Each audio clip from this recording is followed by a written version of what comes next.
Welcome everyone, I'm Kim Jones. I'm with the Nonprofit Village and we host the Learn at Lunch series each month.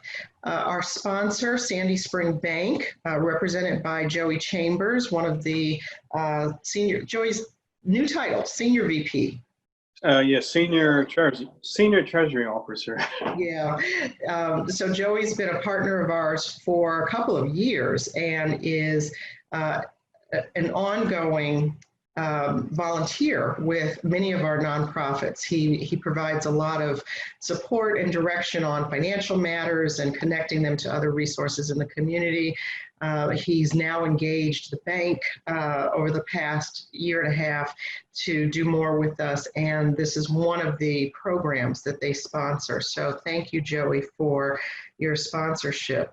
I'm going to turn it over to you just for a minute in case you want to welcome and say anything to those who are already logged on, and then I'll come back and introduce Matt Hugg as our speaker for today.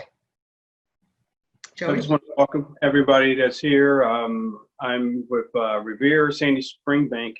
I handle all the treasury services, nonprofit banking for all the nonprofits as well. We also put a lot of our nonprofits in touch with our corporate customers for sponsorships or events that we have. So if you have any upcoming events that you perceive upcoming events under these circumstances, just email me and let me know, and I can get those out to corporate companies and individuals who work with nonprofits.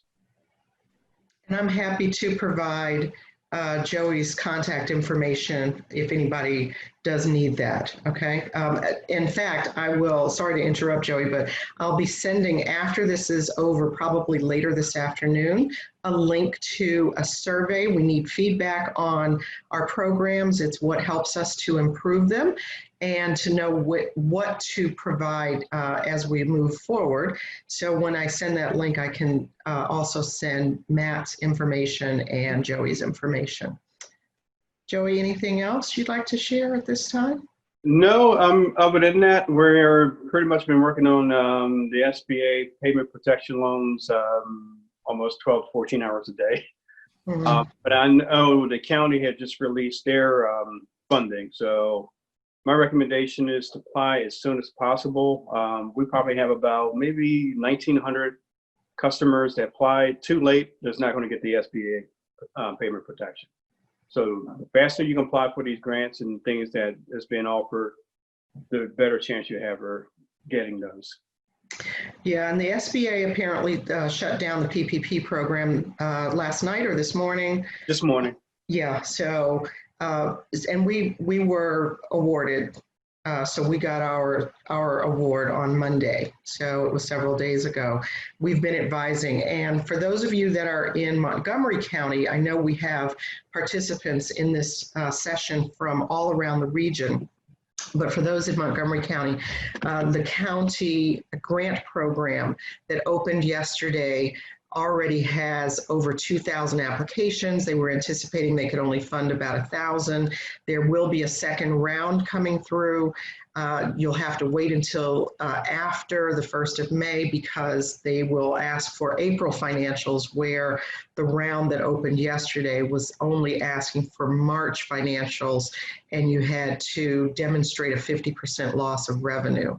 Nonprofit Village is one of the county's training programs, so we went through the training over the last week and a half with them over a 5-day period in order to answer questions. So when you go to that county website page, you will see our contact information and the person to email for questions about the county grant. All right. Montgomery County, Pennsylvania, the same thing. Montgomery County, Pennsylvania, same thing, right. I know other people likely will log in. We've got, I think, 9 participants at this point. So I just want to welcome Matt Hug as our presenter today. We're talking about volunteers and how they can be magical support for your nonprofit, engaging them in your workforce and also, looking at your events, how they might be able to help you generate revenue. So Matt will go through that. And Matt is, as you read in his bio, when you registered, the founder of Nonprofit.Courses, an on-demand program. That information continues to be up on our website. Matt will also be able to reach out to you after the event in case you have further questions. And at this point, I want to thank you, Matt, and I will turn it over to you. All right. Well, thank you, Kim, and everybody else for being here. And and just real quickly, if you go to Nonprofit.Courses, I think I have about 700 videos, somewhat like this, on all sorts of things. So check it out, and plus some more things on volunteers. All right, we're in a brave new world of volunteering, right? I mean, things have changed, and we know that. I have to tell you, I made this I was really proud of myself. I made this whole presentation up before any of this happened. I had no idea. None of us did, right? And yet, the thing that really strikes me, and the one thing I want to bring out right up front, is that things have changed. We know things have changed, but things haven't changed. In other words, just like you say, you hear when people talk about the economy, the fundamentals are good, right? The fundamentals of volunteering are pretty much the same. The conditions around them have changed. The motivations and rules are the same.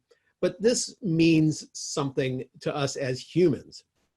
And I go back to this a lot of times in the classes I teach and other things I do, is that humans adapt through culture. That's one of our major advantages, is that we have culture, and when things change, we're able to adapt our culture to meet these new needs. That's why we've been a survivable species for so long. And how do we do that? Through our own creativity. And now is going to be the time when we'll all have to be more creative around a lot of things, volunteering in particular. So you want to listen to the needs of your clients, the people I call the mission recipients, the ones who get the services that you're providing. But also, and I think this is just good practice anyhow, but I think it's something we forget, is that we have to listen to the needs of the volunteers too. Because all volunteers have needs one way or another. They're in front of you helping people for a purpose, and to understand them is to really be able to take full advantage of what they have to offer and what they want to give you. So let's get started. Volunteering is, by Merriam-Webster, right? A person who voluntarily, we're going to come back to that word, undertakes or expresses a willingness to undertake a service. Now, I know I grew up in high school days, never define anything with the form of the word in it in the definition, but voluntary is without compulsion. In other words, they're doing something, like it says here, willingly, right? They're doing it without somebody forcing them to, by their own volition. That's really important to keep in mind as we're working with volunteers, because in a paycheck job, right, the stick, you might say, the motivation might be getting the money. Well, that's not what volunteers are all about. So we have to figure out other ways of working with them. And it really becomes more creative. And honestly, what I find is that the people who are in charge of volunteers also make really good managers for people who, if they do the volunteers well, for people who are their employees, their regular employees, because they apply some of those methodologies of motivation and working with people in this regular workplace too. So nice transferable skills. Now, there are a couple kinds of volunteering, and one of them is informal volunteering. And, we have seen a great spike, I believe, in informal volunteering in the last couple months. right? Where people come out and, even though you have to keep a social distance, they do things for each other. Easter Sunday, we took a walk in our neighborhood like we do at least once a day, right? Part of keeping our social distance. And there were people who were dropping off food and other things to neighbors, to other folks they knew. They were doing that as informal volunteers, because everybody, I knew the houses they were going, a couple of houses I'd seen they were going to were folks who were elderly, who couldn't get out, and they were helping because they're just being neighbors, right? And so it's one-to-one. But it's really important to remember it's outside the context of an organization, and it's just the thing they do. In the classes I teach, when I talk about fundraising, I talk about charity as being something that is kind of informal giving.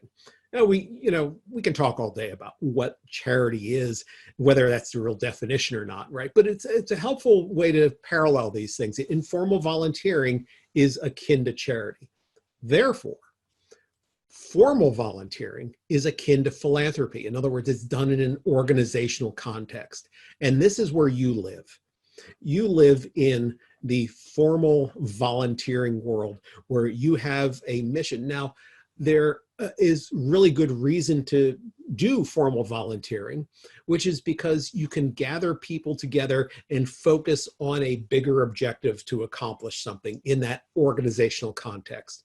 Just like if philanthropy is pulling together resources around a single mission, usually financial resources, right? But other things too. You can consider volunteering philanthropy, but it's people being organized to focus on a mission. So this is where you live. It's the world that you need to navigate through. And it's fascinating that if you ask somebody, can you be a volunteer? Every single person can say yes.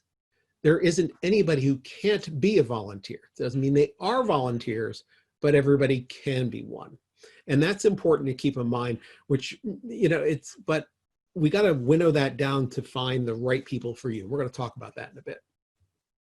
The United Nations has done some fascinating work on just statistical studies on volunteers and studying the volunteer phenomenon worldwide. And I thought you might be interested to kind of get a bigger, like 100,000 foot view, or not even 30,000, but way out view on what they're having to say here. First of all, formal volunteering, right, in an organizational context, represents over 100 million full-time equivalent workers. Now, what's a full-time equivalent worker? Well, if you've been in higher ed, you might, and it might be a way of thinking about it for you. Higher ed often counts FTEs, full-time equivalent students. So that's a student, taking 3 credits here, another student taking 3 credits there, another one taking three credits there, and they push those numbers together to say, well, that's 1 FTE student, but it might represent 3 or 4 different students. Well, so the 100 million full-time equivalent workers might be like 300 million people who are engaged in formal volunteering. That's a lot of people, right? So 70% of volunteering is informal, 30% is 70 is informal, 30% is formal, which means, just think about like maybe 1 billion people engaged in informal volunteering. That's huge. There's a lot of people who are just doing things for other people because they do them. We'll talk about motivation in a bit. So it's also important to know, though, that there's global variation here. And the regional differences in the ratios between formal and informal, whether people are doing it in an organized way or not. Women make up the majority, not necessarily the propensity, but the majority of the people doing all volunteer work. And as it says here, 59% of informal volunteering, and almost an even split between formal volunteering, men and women. So some interesting stats here I thought you might get something out of. Now, this is really important too, though. There is an economic benefit to this. And my guess is that now, just in the last few months, this has risen. because more people are getting out and they're volunteering, but they're doing it in different ways, and they're engaged a little differently. Maybe more informal than formal because of the circumstances of how we live right now.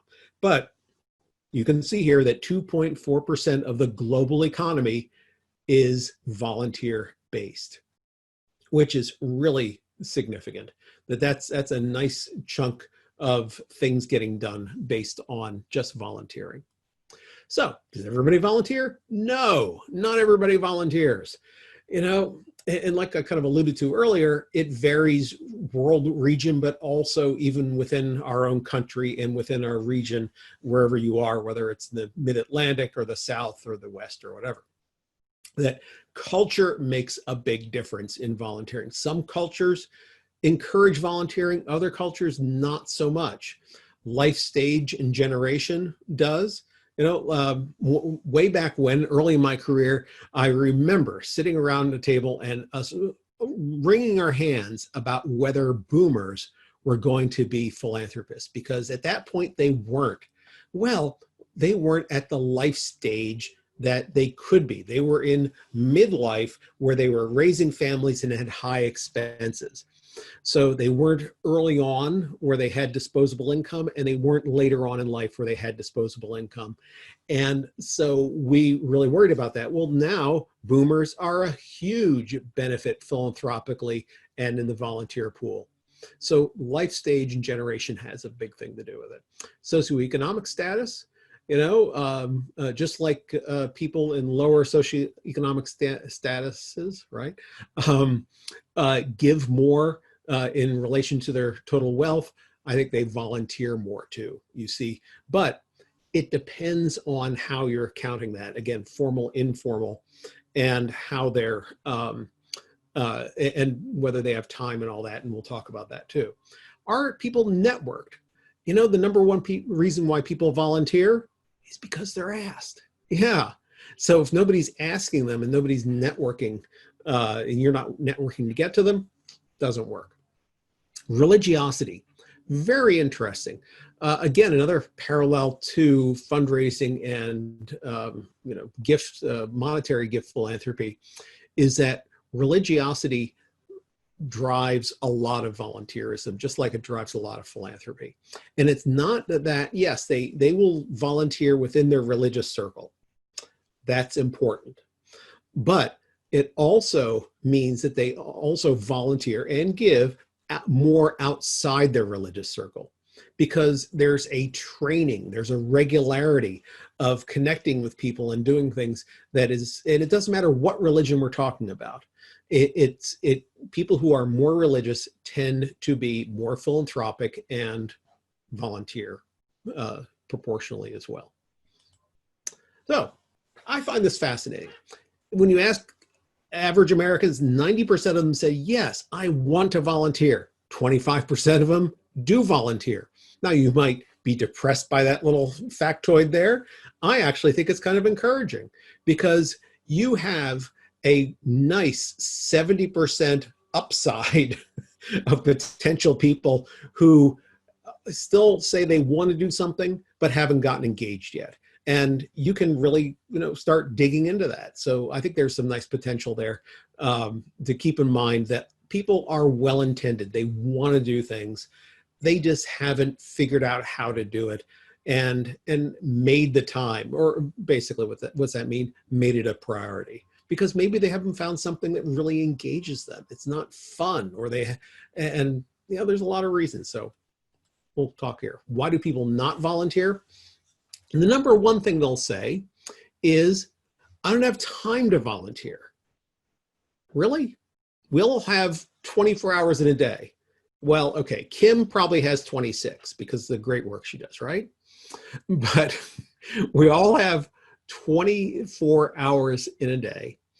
And so it's really how people kind of divide their time. And really, when somebody says, I don't have time, just like they say, well, I can't afford something, it typically means they haven't made that a priority. Now, there are times like in financially when somebody says, I can't afford something like a $500,000 house when you only have $1,000 in the bank. Yeah, you can't afford that house. However, most times when we use that word can't afford, don't have time or whatever, it just simply means that we haven't moved that up in our hierarchy of things we want to do. They haven't been asked. That's really the thing. They haven't been asked. Folks don't just kind of step up. And we'll talk a little bit more about this in a bit, but that you really just need to get out and talk to people and ask them, and not one of these, okay, who wants to volunteer? Put up your hand deal. No. It's got to be one-on-one, and we'll get to that. That's the other thing too, kind of, they don't make the time because they're not interested in what's there, the opportunities you have in front of them. And that's important, to be able to give them something that they are engaged in or have a motivation to do because of some self-interest. I'm not one to say that, well, yeah, I mean, I don't know that there is totally pure philanthropy, just like I don't know there's totally pure volunteerism. I think people have motivations to do things. They're not bad motivations, but there's a reason why somebody wants to engage in an experience with your organization. Your job is to figure it out and be able to offer them something that's going to benefit them and benefit you. And it's that two-way street. A lot of my observation is that a lot of nonprofits, most people working in nonprofits, see volunteering as a one-way street. What can you do for us? No. It is a two-way street. It is, what can we do for you as well? Huge to keep in mind. And with that, the bigger bubble there is that they're not interested in the cause. There's plenty of voluntary opportunities to help out with cats at a cat shelter. They don't like cats. They like dogs, right? They're not going to go help clean out the cages that you're keeping the cats in, to get adopted. But if you approach them to, gee, can you help us walk dogs? Oh yeah, they love dogs. They're all about dogs, right? So that's certainly out there. Cultural barriers, like I said, yeah, there are some cultures who simply don't embrace volunteerism as readily. A great Australian study on this. And it was fascinating that in different parts of the world, and of course we're a country made up of people from different parts of the world, there's some parts where they think, well, it's government's job to do this. Other parts where maybe there's a fear of volunteerism because it means you're going to stand out, or that volunteerism was discouraged, or even just working with nonprofit was discouraged because it was seen as sedition. Because if you think about it, right, most nonprofits exist because there's a problem. And a lot of places in the world, the governments don't like to admit problems. And so they don't want people to volunteer because that's pointing out that there's a problem of some sort. Or if they do, they want to control it very tightly. And so when those same people come here, it's not in their kind of cultural DNA to volunteer and to get engaged. And you might have a really nice job in front of you to introduce them to what volunteering is all about. So it's not necessarily, it might be a challenge for you, but it might be a nice mission to engage in. Financial barriers, and I say here, especially with boards, because a lot of times for good reasons, many times, not always, it's not always the right thing to do, but they put up financial thresholds that board members should take on, give and get policies, or give policies that if somebody, to be on the board, you have to be able to give or get $5,000 or whatever that is, right? But even at lower levels, somebody might say, well, I can't afford to be a volunteer because they can't afford to pay for, say, the materials. If somebody, take a current example, if you're gathering volunteers together to make masks for for people, for nursing home staff or something. In fact, my sister-in-law has just done this for where my parents are. And yet maybe she can't afford the material, or doesn't have access to something that, so she can do the work, but she can't get the stuff to do the work with. So there's financial barriers that sometimes stand in the way. A lot of people, a lot of cultures are family first kind of folks, and they don't understand the concept of going outside that tight circle of a family there. So that's important. And like I said, government job, we talked about that. And that's a big thing in a lot of parts of the world is, and here in the US, a lot of folks say, why should I do that when it's the government's job to do it? Because they feel like they've paid their taxes, that's done, let's move on. Now, I'm not going to get into all of these here. There's a lot of reasons, but I want you to realize the takeaway here is that is always going to be a motivation, a personal benefit motivation for volunteering, that people want something out of it. It may not, and that's not a bad thing. And you can be in a place to help serve that. They need social connection. They live, especially now, oh my gosh, right? People are just all isolated in their little pockets all over the country. Well, if you could, and I think it's possible to figure out volunteer opportunities for people who are isolated like we are now, that would be great to get them connecting with other people, to have them help somewhere, to a greater purpose, to, they need to do something recreational or diversionary.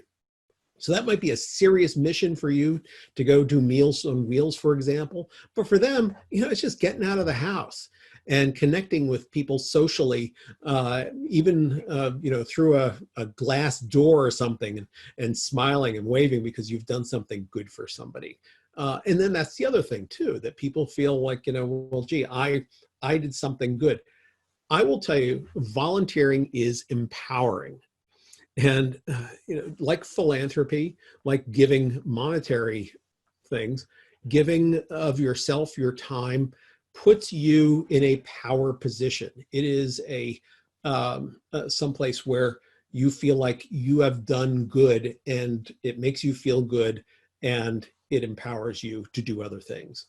So don't overlook that people want control in their lives. Volunteering is a way of doing that. Physical activity.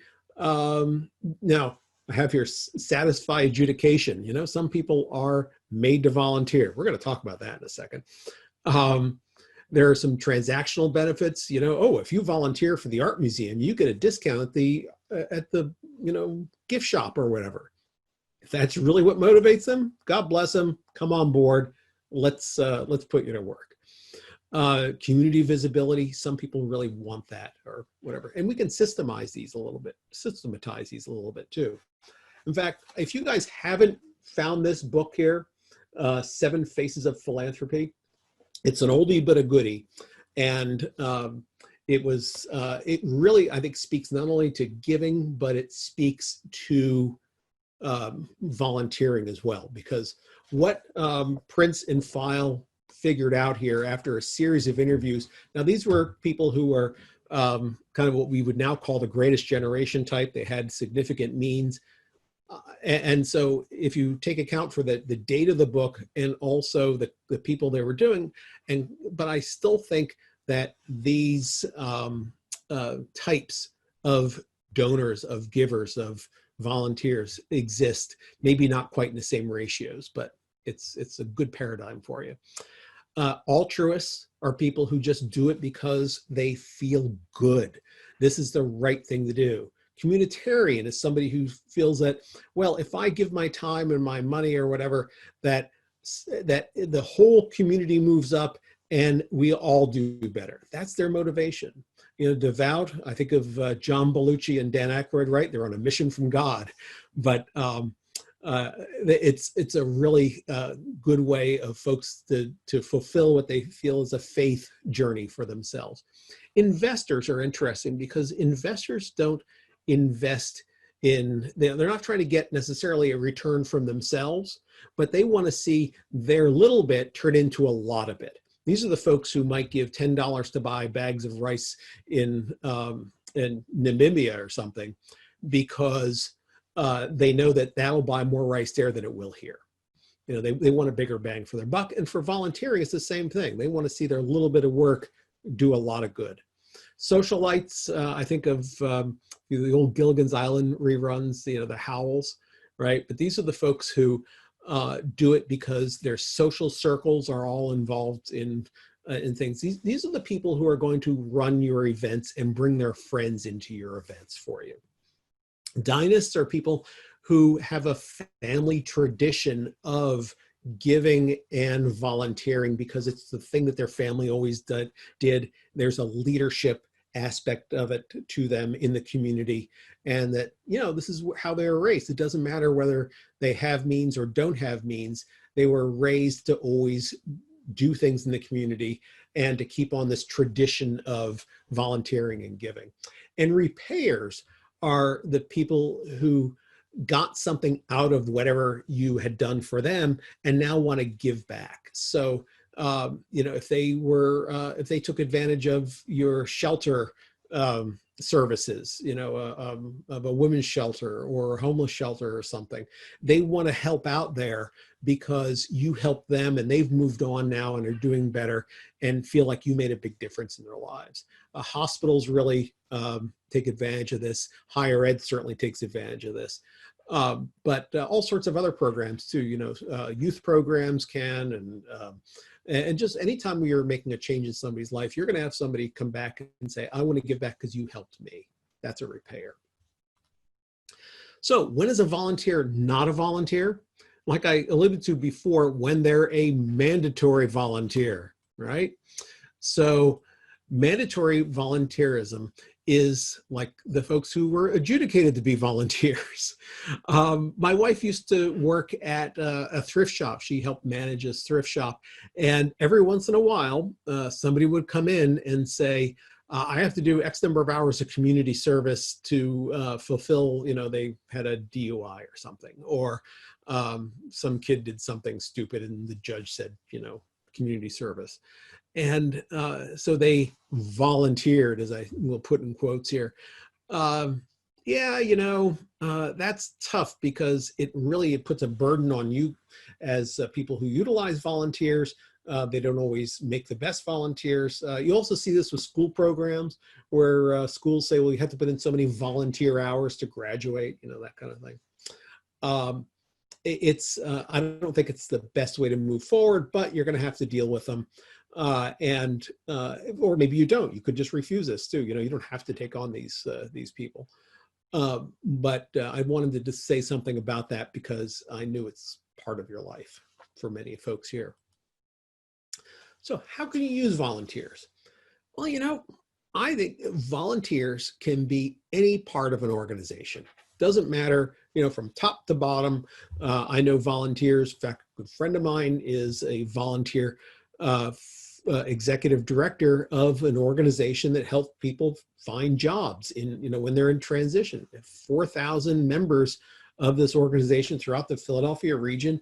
And honestly, she puts in 40 hours a week and she's doing a doctoral thesis as well. I mean, she's one of these people who can just do everything, and it's really great to see.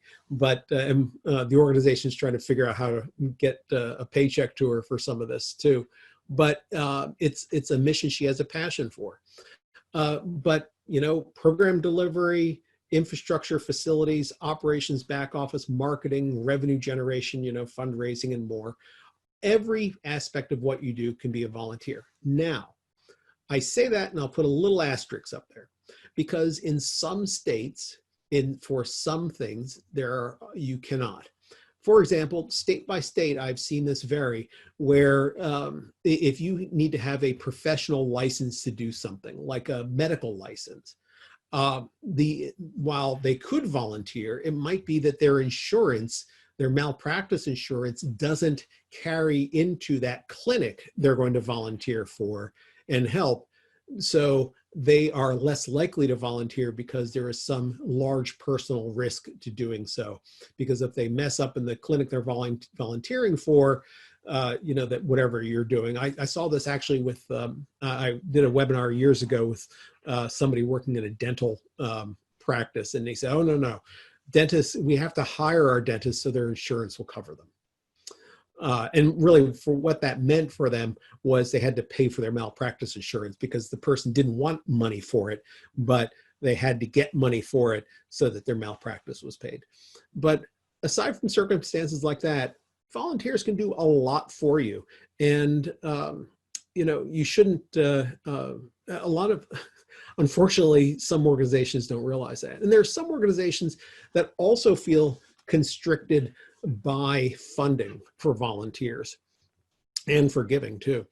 They'll get state money. I've heard this from people in New Jersey sometimes, where, well, if we have volunteers or we get philanthropic dollars as opposed to state grant money, then they feel it messes up their grant and it complicates their reporting back to the state, because now you have to account for how many hours the volunteers did and how much value that was and these kind of things. So they tend to shy away from that, which is really unfortunate. But fundamentally, you got a job, volunteer can do it. Oops. Here we go. Okay, so where do you find volunteers? This is really important. And a lot of folks I know had questions about this here, which is that volunteers, the types of positions come from different sources. So the people for your board might come from a different place than the people who are your program volunteers or your fundraising volunteers. But number one, you need to look at your own network. You need to look at business networks. I hope everybody, especially if you are in a professional position in a nonprofit, you're a member of LinkedIn, that you have, I'm sure you're a Facebook person, but LinkedIn's a really important place to be able to search your connections. It really is one of the great, I think, underutilized aspects of LinkedIn, especially in the nonprofit sector, is when you connect to somebody and now you can look at everybody they're connected to and get introductions from them, whether it's by phone or through LinkedIn or whatever, that you will have access to their contacts. And if they're using LinkedIn like it should be used for a lot of folks, they would know these people and be able to make that connection for you. So that's really important in an electronic way, but even just the folks you know in your community, the people who are already volunteers or already engaged in your organization, or your staff members might have people who you can connect with to be volunteers for you. Events are a big thing. Can you engage people who have come to events and work with them? You see their interest. Now, I would also tell you, and my experience is that about 25% of the people who come to any event that you have want to be there. Because especially if you have like tabled events, galas, kind of things like that, a company might buy a table. There are 8 people at the table. Half those tickets were given out the last minute because they couldn't fill a seat. The other ones are there because they feel some obligation to do networking for business and really aren't engaged in your mission, but they're there for a business purpose. And one person is at the table because they really think what you're doing is a great thing, and that's why their organization is engaged. So not everybody at an event is going to be an engaged potential volunteer, but you got to identify the ones that are, and work with them and use the event to tell your story. That's a big reason why events are so important. Not so much for the money you raise, but because there's high expense in events, but for the connections and networking you will be able to do. But doesn't matter any of these things, right? I think the important, and I'm a big advocate for networking. I think networking is really the way to bring in meaningful volunteers for you. But you need to create an avatar. What's that mean? An avatar is a picture. And we're going to, in fact, I wanted to get to this before. So be prepared to be surprised when you engage people. Next slide's avatar. Is that there are going to be people who you bring in an accountant who says, yeah, I'll be a treasurer, right? You bring in a person who's a construction worker, sure, I'll help you build houses. But there are people who do what they do every day in their lives who don't want to do that as a volunteer. Their motivation is different. So a lawyer who wants to swing a hammer because they're at a law office all day, They don't want to be sitting in front of their computer on their volunteer time. That's not what they do. They want to swing that hammer. Or an IT worker who has an interest in leadership. So make sure that you know why they're there. What's an ideal volunteer look like? Like I said, you have to have an avatar. What are they engaged with in terms of their demographic, their ethnicity, education, right? Draw a picture, maybe even dress somebody up like one. It's a lot of fun to do. Different kinds of people or different kinds of volunteer jobs are going to require different kinds of avatars. But it's an opportunity today that people want to feel valued in this crisis time. They're getting bored with puzzles and videos and games, right? They need diversion, they need human interaction, and your organization can be there for them, and you can have a nice symbiotic relationship with this. Because, 20 years from now, when somebody says, what did you do for the great pandemic, so-and-so, they don't want to say, oh, I stayed home, right? So many people want to help. They don't know how to do it. Now is your opportunity to get them. And I think social media is really a great way of starting to do this. Because, after the crisis, you're going to keep them? No, a lot of people are going to go away, but they will have a positive feeling for your organization, and you will be a positive memory for them for the great pandemic of 2020. And that's important because that will lead to goodwill for your organization for other things that are just as important. So how do you recruit a volunteer? Well, the thing you don't do is say, okay, everybody raise your hands, right? Doesn't work. Pressure tactics don't work. And you don't want to take everybody who comes to you. When I worked for the Boy Scouts years and years ago, we said, never trust a volunteer who volunteers because you don't know their motivations. It takes a lot more to figure out why they're there. But yes, you want to get into networking, you want to be selective, and you want to have one-to-one discussions with them so that you understand why they're there and how that works. Now, you want to ramp up the volunteers and work with them, with small tasks and bring them up so that they're getting engaged more and more with you. That's really important because you want to grow them in their responsibilities. And just to say, yeah, they're going to be worth something to you, actually. There is a equivalent, and you go to the independent sector link here for how much a volunteer is actually financially worth your organization. You can put that in grant applications to say that we have volunteers worth so much, because you also want them to be advocates and working with you. Kind of flipping through here because I think Kim is giving me the signal that we're running a bit out of time. Volunteers bring experience and skills that you aren't necessarily going to have in your organization, and that's huge, especially in life experiences. I think that we discount the things that they have experienced in their lives that can be helpful, not just their professional background. And their personal networks is huge too.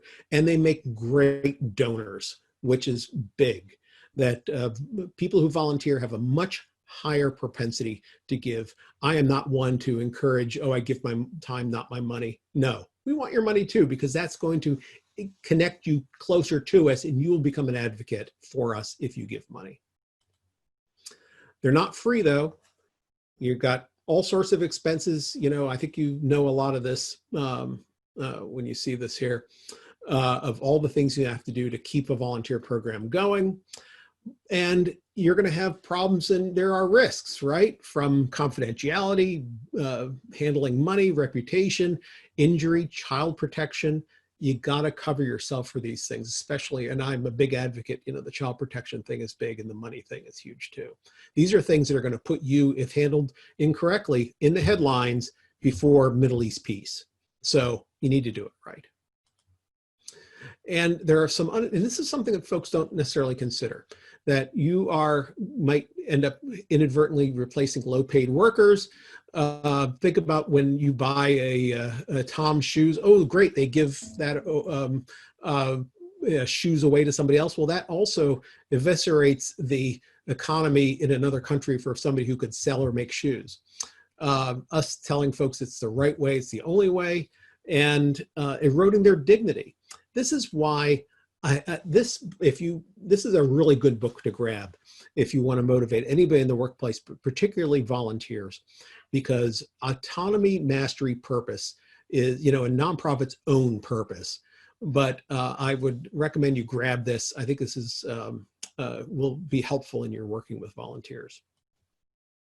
So there's, you want to keep things together. I know a lot of organizations separate fundraising volunteers from from program volunteers. I think that's a mistake because the people will jump back and forth on those. The more you engage the fundraising volunteers into your program, they'll be better fundraisers, and the other way around too.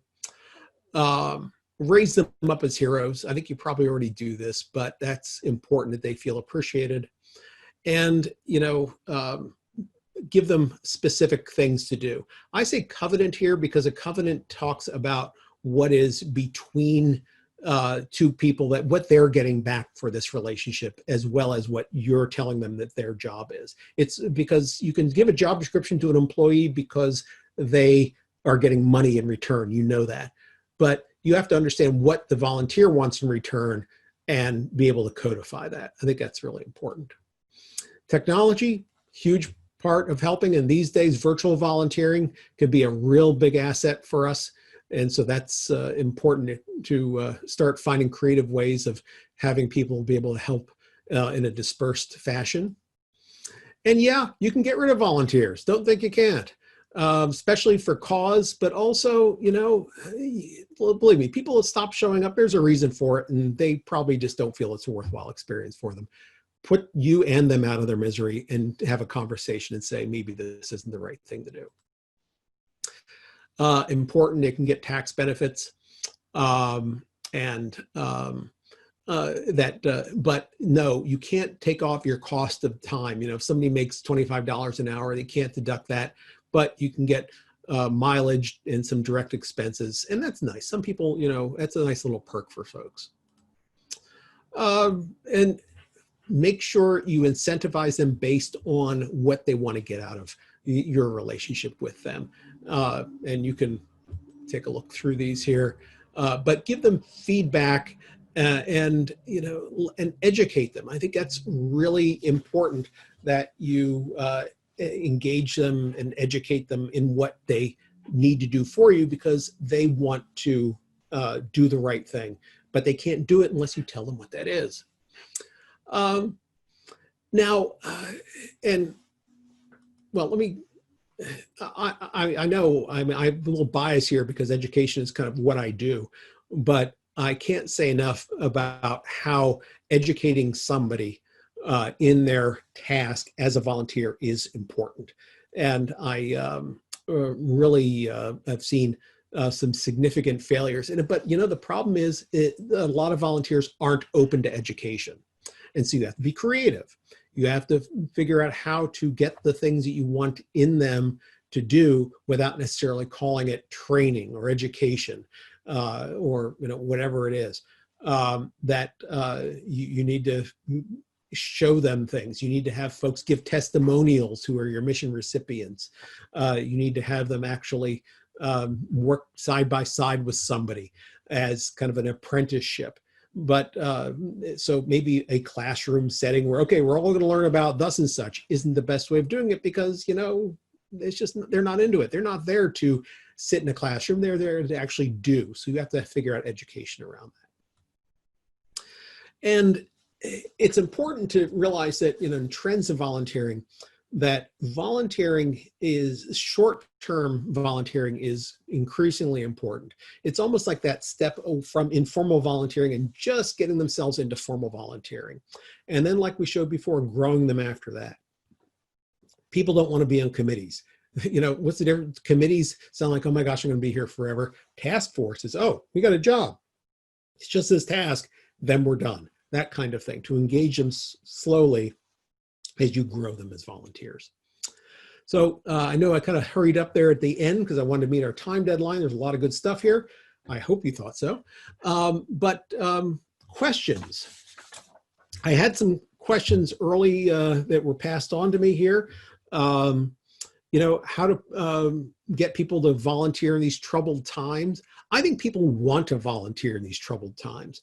I think so it's not a matter of how you get them to do it. It's how can you find the right thing for somebody to do in the situation they're in, and it's being able to connect to them.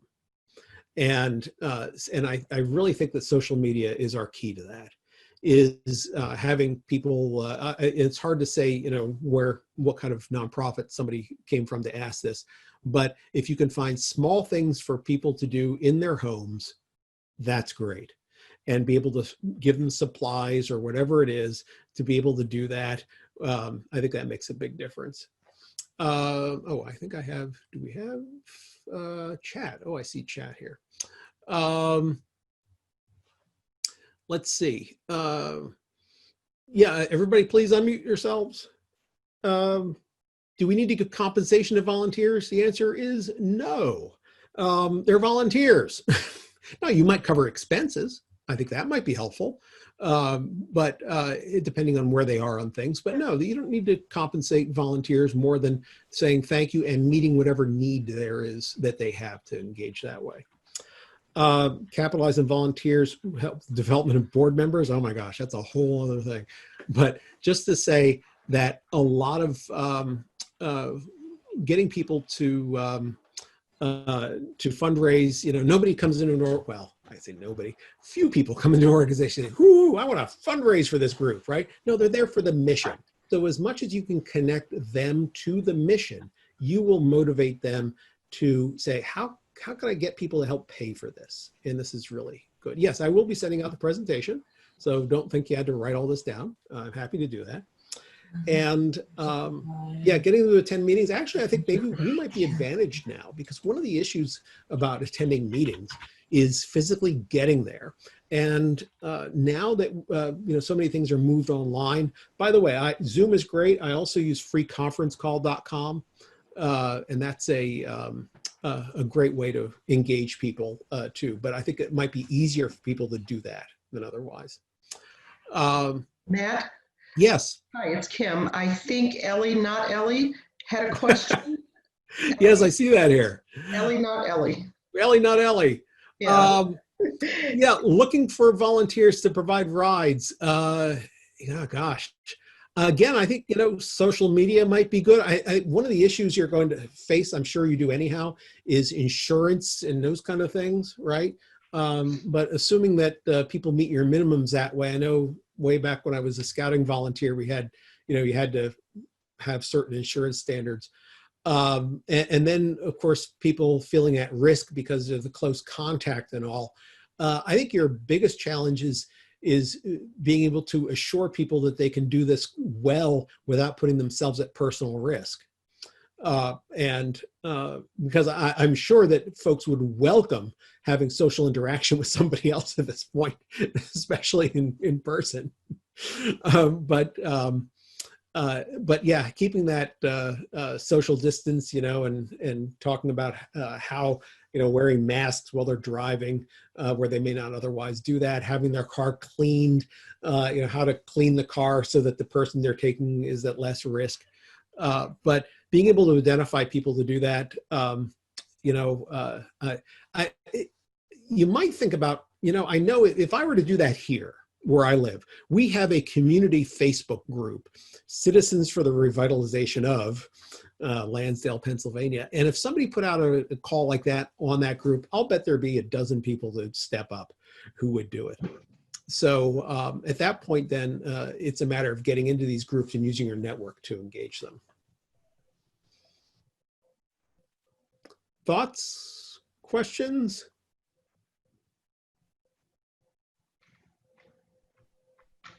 Any more from Ellie, not Ellie?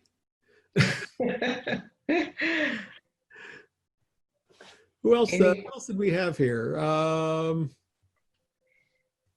Helen, let's see, I got yours. Yeah. Maria, thank you. Maria, thank you. Yeah. Yep, going once, going twice. Any other questions? I'm sure many of you are going to communicate with Matt once this is over. Again, this is Kim Jones with the Nonprofit Village, and we will be sending you this presentation.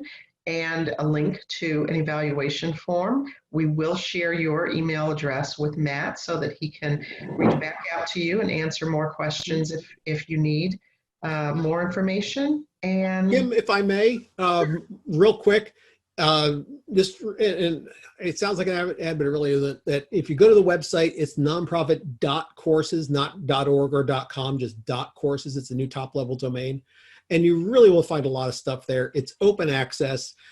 We make our money through advertising, so we want to make sure. And some courses are paid, but you'll see a lot of stuff that's really good. So I hope you get there. thank you for that. Thoughts of retaining volunteers so we cannot have them on site. Yeah, communication is, you got to talk to folks. You have to, and that's, I think, on-site or off-site, that's a huge problem with volunteers, is that folks, you know, oh gosh, nobody appreciates me, nobody talks to me, I just go there and I do my thing and I leave. You got to connect with them, and so being able to do a quick call or a thank you, you know, on Zoom or Skype or whatever. Yeah, things like that make a world of difference for folks. You know, it's, a lot of this is just like my grandmother's rules of, you know, just how we interact with each other. So if assuming it's the right grandma, think back, what would she have you do? Good point. All right. Any other questions? That's it. I really, really appreciate, Matt, your presentation today. I think that it was exactly what many of us needed, and it was spot on in terms of the type of information that we can take and use immediately, which is always very important when you're trying to learn in 45 minutes to an hour. Yeah, really. Something that we can actually put to use immediately is how I always try to measure the success. And I hope we get a chance to work with you again. Joey, is there anything that you'd like to share at this point? No, that's it. Great presentation. Thank you, Joey. Yeah. And thank you for everyone who signed in, for all of your participation. We had a number of people that registered from the broader region. A lot of times it's limited to those participants that are in suburban Maryland and DC. And we welcome so many participants that registered from Northern Virginia as well. And we had some register from, I believe, Prince George's County when I looked at the list. So Matt, I'll get you that information, and I'll be in touch later today with more information for you all. Thank you so much. Wonder of the internet. Yes. Thank you all so much. I appreciate it, and look for our information on next month's Learn at Lunch, which is moving from strategy to action. And then in June, we will be featuring a fundraising, a CFRE fundraising expert to look at. Certified fundraising executive. Fundraising executive, yeah, who will talk a little bit more in detail about moving into your summer appeal campaigns and how those are shifting at this point. So thank you all very much. I hope you have a great rest of the day, and stay safe, stay sane, stay healthy. All three, if you can do it. All three, exactly. All right, thanks everybody. Bye. Bye. Thank you. Bye. Good night, John Boy.